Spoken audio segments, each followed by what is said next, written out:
When you hit submit on a job application in 2026, your resume doesn't go straight to a human.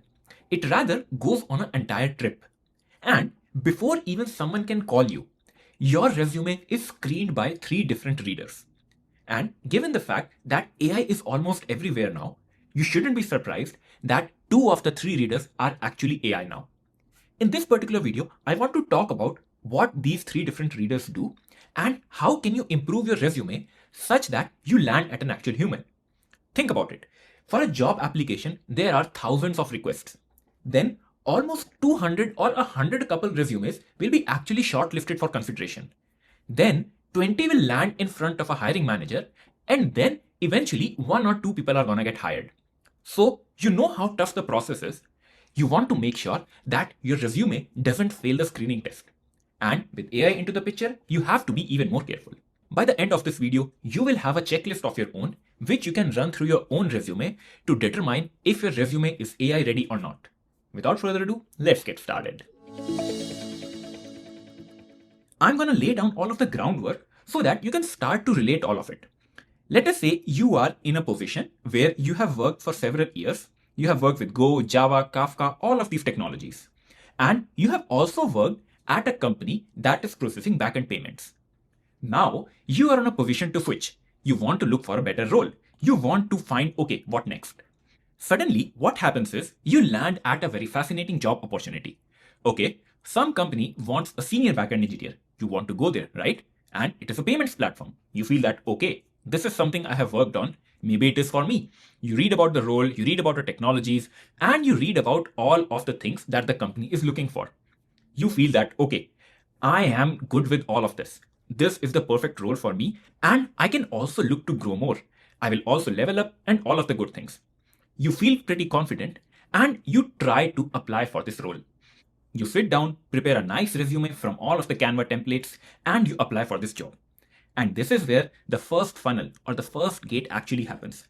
An AI screener is gonna look at all of the incoming applications. Think about it. There are so many people applying for the same job.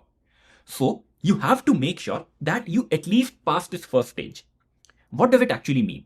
For example, take a look at this particular resume. It looks so visually appealing. And you can create one using all of these Canva templates. It has a photo, it has a nice QR code. You have written down all of the things that you have worked on. You have got all the languages, all the technologies, everything. But what happens when you try to submit this resume? What happens when an AI screener tries to parse it? The AI screener is gonna just ask one question. Does your resume even belong in this job pile? And what does it mean by that? Currently, the AI screener is not trying to evaluate you. It is not even trying to understand what skills you have. It is just trying to understand, is this resume applicable for the job that you're applying? When you first look at this resume, nothing seems wrong with it, right? It is colorful, it has a photo, you have all the skills listed, you have soft skills, and you have hobbies as well, along with all the work experience. But what happens with this AI screener? What is it trying to evaluate? It is gonna try to flag and actually find a good match. First of all, this resume says full stack software developer, whereas the job was asking for a senior backend engineer. Now, the AI may or may not be able to bridge the gap. This is the first flag. The next flag is that, okay, you have listed a lot of skills like React, Express, Python, Java, TypeScript. But if you notice, the job description asks for something entirely else.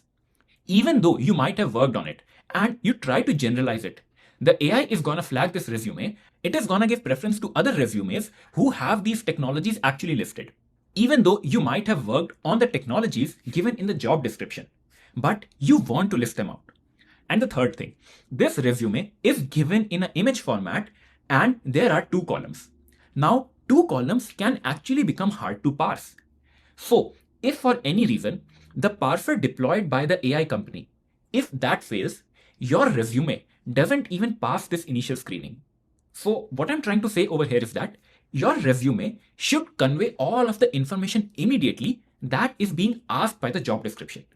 The first screener or the AI screener just tries to evaluate, does this resume even belong in this job pile? Did someone accidentally submit a wrong resume or not? If you will have these mistakes, then your resume might just get killed even in the first pass. Also, if you look at this resume, focus on the professional summary. This feels like something that has been forwarded to n number of companies. There is nothing specific about the job description. The job description especially wanted someone for payments platform. So wouldn't it be nice if you had something related to payments right in your summary itself? So what happens eventually? The filter is gonna mark all of these as red flags and it is gonna drop your resume. And you will wonder, okay, even if I had all of these skills, why didn't I ever get a call? So luckily, all of these things are pretty easy to fix. To be very honest, you can also take advantage of AI right now. Like, give the AI the job description and ask it to map your resume accordingly.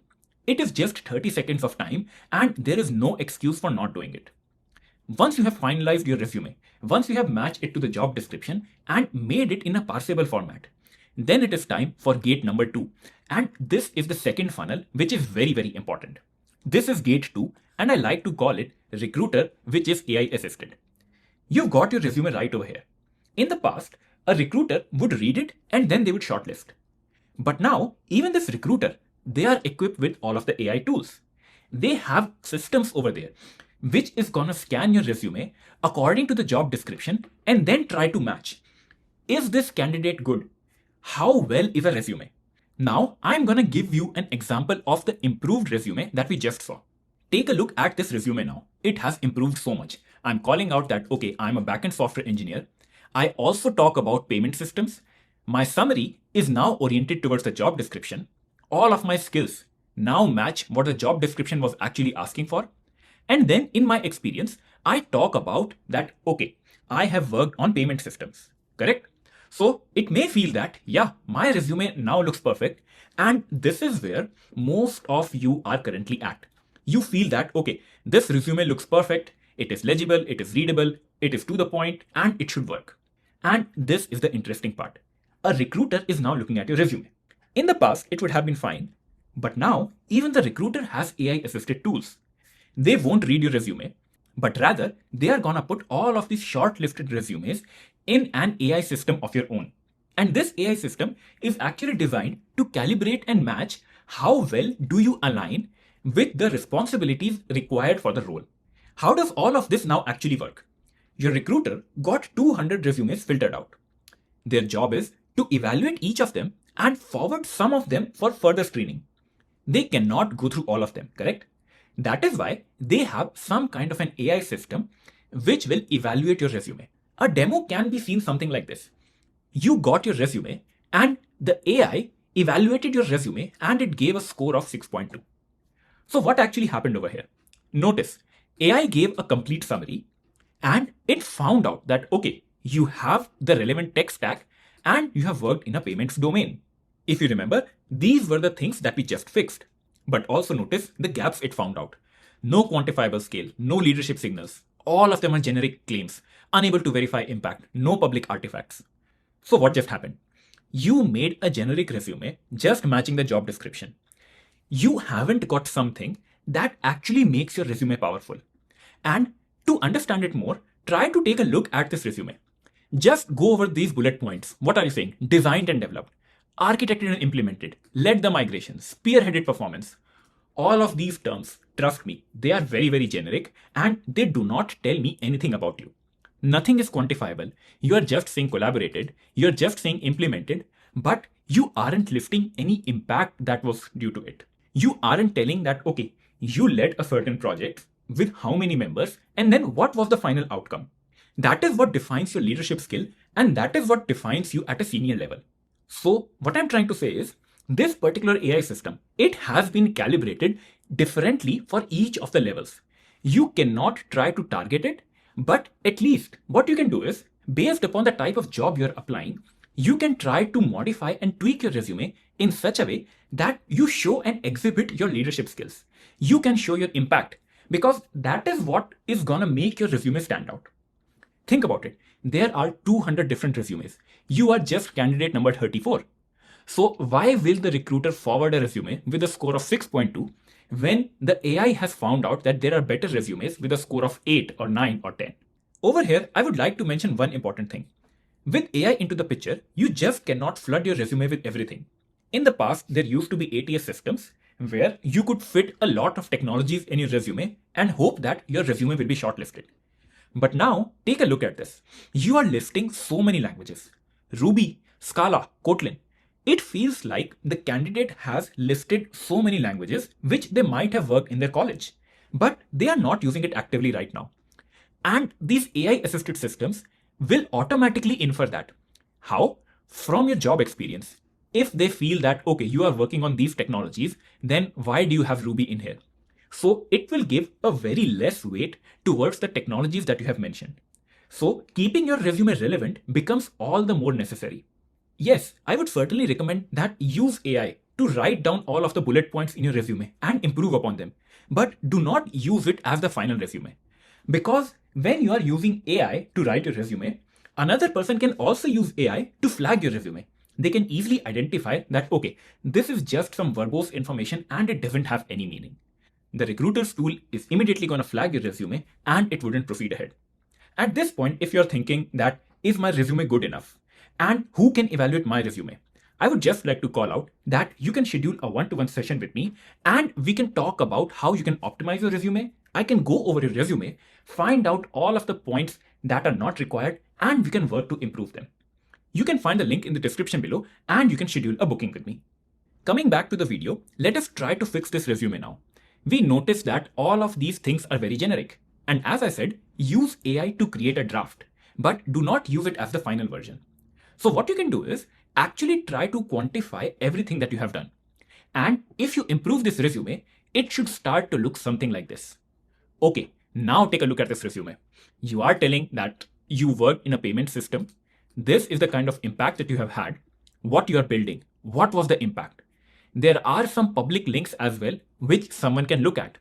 What did you design? What was the outcome of it? So these are all of the things which make your resume more impactful. Now think for yourself. If you pass this particular resume to your system, or if you pass this particular resume to your system, which will be more impactful? Certainly the next one, right? For example, the AI system will now try to evaluate the new resume and look at it. This AI generated summary is much more effective. It has identified all of the strengths that you have worked on payment service. It is quantifiable. It shows concrete ownership. There are strong reliability signals and everything. So this makes your resume so much powerful. So what are we doing over here? You are not just writing the resume for the final reader. You are also writing your resume for the AI in between. Funnily enough, you also have to convince the AI now that you are a good fit for this job. After all of this, your resume is finally now in a very good state. And think about it. It is the same person with the same experience. Just how you showcase yourself. How can you sell yourself? That is gonna make all the difference when you're writing a very effective resume. Your resume now advances and it is time for the hiring manager. And the third and the final gate where your resume is actually assessed. This brings me to gate number 3, where an actual human is trying to read your resume. And this is where I feel things actually start to get a little interesting. If you ever be in doubt that is your resume good enough, try to actually take a printout of your resume and read it yourself. Would you actually want to hire yourself? Does your resume make sense? Take a look at the About Me description. It doesn't have to talk about all of the past. Your About Me should only tell 3 things. What have you been doing? How are you valuable to me? And what sort of impact can you create? That is all I want to listen about. That is all your resume should advertise as soon as I read it. The next point is, if you have something in your resume that you cannot talk about for 5 minutes, I would say skip it. For example, if you have worked at 5 different companies and one of the companies was a very short duration. So my recommendation is, if you cannot talk about it, if it was a very small contribution, just skip it entirely. Because as a reader, I would take out time to ask you, okay, what did you do at X company? If you cannot talk about it, all of that conversation becomes meaningless. So the final point is appeasing an actual human. And the best way to achieve it is by creating something memorable. Just look at this resume. As soon as I read it, I will find out that, okay, this person has 4 years of experience. This is the impact that they have, and they are strong with all of these things. They want to have a senior role in a high reliability team. Immediately, as a hiring manager, I can make some kind of decision that would I want this candidate or not. After that, Check out all of these public links. This is the evidence that you can create. So, you are not present in the first place to talk about yourself. How can you say things? Just by having links, by having something out in the public. A hiring manager can click on these links and they can learn more about you. So, it is also good to have actual working links and good projects rather than having some small links. Having a lot of links doesn't really justify anything unless all of those links are very, very valuable. Think about it. I get interested in your resume and I open up a link and it points me to a very simple API or a very simple project. Then I will feel that, okay, the other links might also be useless. Whereas one click or one link which is more impactful is gonna have far more impact than you can think about. To summarize all of it, you need to maintain a checklist such that your resume is gonna pass through all the three different readers. First is the filter. Is my title matching the role that I'm applying for? The job description keywords must appear. Your format should be easily parsable. And you should tailor all of the summary and skills. Next, with the human assisted recruiter, every bullet should be impactful. The skills should give some context. The language that you're using, it should feel like human. It should not feel AI generated. And all of the numbers should tell me more about you. Next comes the human reader. And this is where you can appease them. Your resume needs to tell a coherent story. It is good if you can provide a claim or some public link. One of the details should be memorable so that the hiring manager remembers you.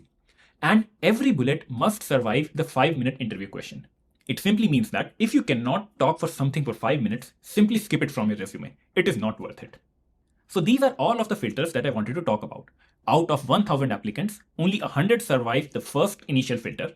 Then only 20 survived the AI assisted recruiter. Out of them, only 5 will reach the hiring manager, and out of them, only 1 or 2 are actually gonna get the job.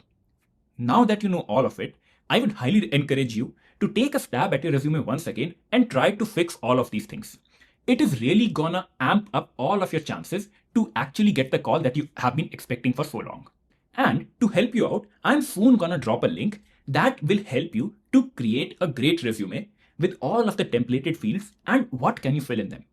You will find the link in the description below along with all of my other products as well. As a reminder, if you still like these human-generated videos, please do consider subscribing to my channel and share this video with your friends. This really keeps me motivated and I can make more such videos. Also, a huge shout out to all of the members who support my channel. You guys really keep me going. And as a member, you do get priority reply to your comments and early access to new videos as well. Stay tuned for my upcoming video. Until then, see ya.